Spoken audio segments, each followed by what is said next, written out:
Good evening, everybody. This is Dean here again from Dean's Beer Reviews. We're going to do a British one today, or should I say a Scottish one to be precise. We're doing one by, now these fantastic Scottish brewery, very good craft beers indeed. The beer is Innis Gunn. Innis Gunn, who are a fantastic, like I say, Scottish brewer. But I've had a few of their beers before, and I've never had this one. It's all done in small batches. It's oak aged. Innis Gunn, their trademark is aging in oak. So depending on what sort of beer it is, it'd be a different sort of barrel. Like they do a rum cask one, which will be matured in rum barrels that can previously contain rum, and I've had that. It's very nice. But this is a new one for me. If you like this beer review and you're interested in more Innis Gunn reviews, go and visit my man Terry K at Beer Goggles Reviews. Yes, Terry, there's a shout out for you. He's done pretty much the entire range of Innis Gunn beers. But this one, including this one, but I thought I would do it. It's Winter Beer 2011, so it's a new one. It's purely called Innis Gunn Winter Beer 2011. It says on the front, it's mellow Scottish beer with natural notes of orange zest, vanilla and oak. Now the oak, obviously because it's an oak barrels, and the vanilla is sort of a flavour naturally imparted by the oak as well. The orange zest I'm not so sure about. I suppose it depends what sort of wood they've used. But the thing that interests me is it's mellow Scottish beer, yet it's 7.4% alcohol, so we'll see. 4 degrees C to 6 degrees C is the recommended serving temperature, but like I say, anybody who knows my beer reviews knows that I think that's too cold. So this is more like 7 or 8. I've had it out of the fridge a while. I would say maybe 8. Yeah, this is supposed to be quite a malty beer as well. We use amber and Cara malts. So it says on the back, so it's almost chewy. So we'll see what that flavour's like, and you know, classic blend of aroma hops, according to this. Fuggles, Goldings, and Styrian. Right. Okay. Enough about this. Well, enough about this. It's all about this. Enough about me blabbing on. Let's crack on with the beer. Duh. Good old Scottish beer. Good old Scottish glass.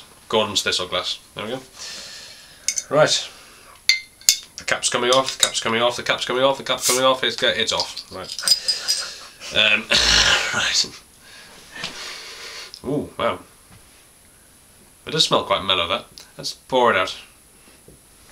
I'm hoping my ingenious pores are showing up on this camera. No. Ingenious pores. Wow.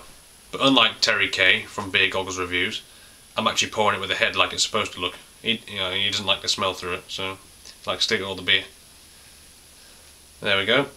And a very, very good start, and not a very good addition to the beer. I have in fact got a dog hair floating on the top of my head, so I'm just going to take that off. Floating around in the air.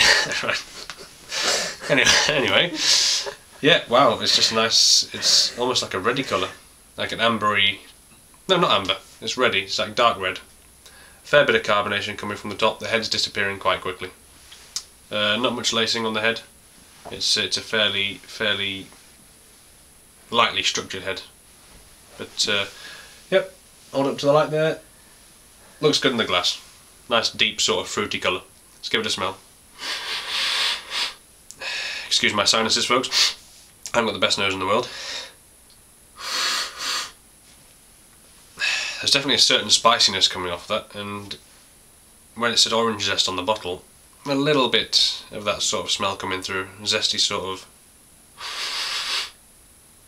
and there's a mellow sort of creamy, vanilla-y sort of smell coming off it as well, which is typical of Innis Gunn. So on the nose, it smells like, if you've ever had normal Innis Gunn before, it's sort of like a spicier version of that. Yeah, it smells quite good.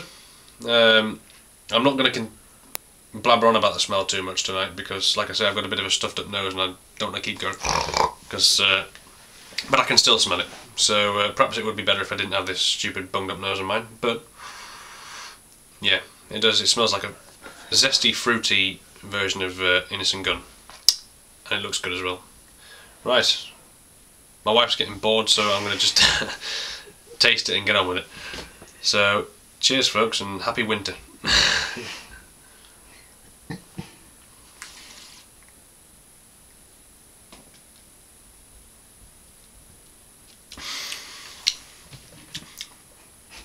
Oh wait, they've done it again. Wow. Indeed. My wife just said, "Och, the new," so "Och, the new," indeed. Excuse me while I pick my nose. Yeah, it's mellow.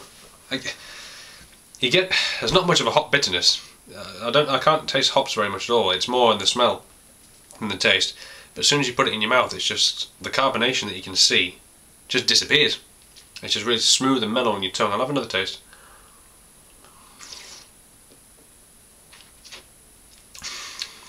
I should have said Slangevar instead of cheers. I think that's what the Scottish say, isn't it? Slangevar. Yeah, it's deep. It's a deep taste to it. It's a very light-bodied beer. It's a deep taste to it. It's quite. There are spicy, fruity notes. I'm just trying to wait for the orange zest. I'll give that another.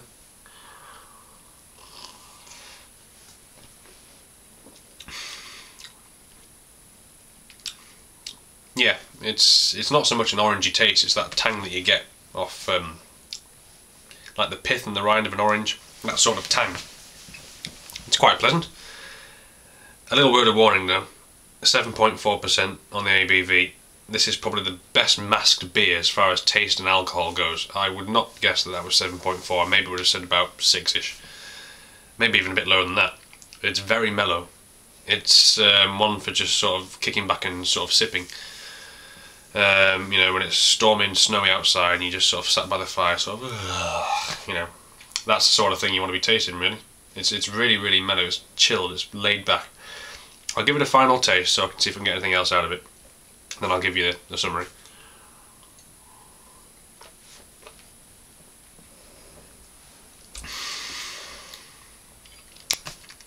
Yeah, it's I got a bit more of a sweetness that time. Now that the head's starting to disappear, it's more bitter than any of the Innis Gunn beers I've had before. There's more of a beery sort of bitterness. So I guess that's the hops providing sort of metallic tang a little bit at the back of your throat, back of your tongue rather. It's fairly gassy. Excuse me, and you can taste the. It's not got your typical vanilla-y, oaky taste that Innis Gunn has, but you can feel that more in the mouthfeel. You can still taste that and still detect that. It's really nice. That's what makes it so mellow. But it's more the feel of the beer is the thing of this for me. It's not, you know, in your face. It's just lovely and sort of creamy feeling in your mouth. It's very nice and very warming. So yeah, rather than waste all this in front of the camera, I think I'm going to do what I just said and go relax and drink it. So yeah, Innis Gunn Winter Beer 2011. It's a right good brew from Scotland. Cheers.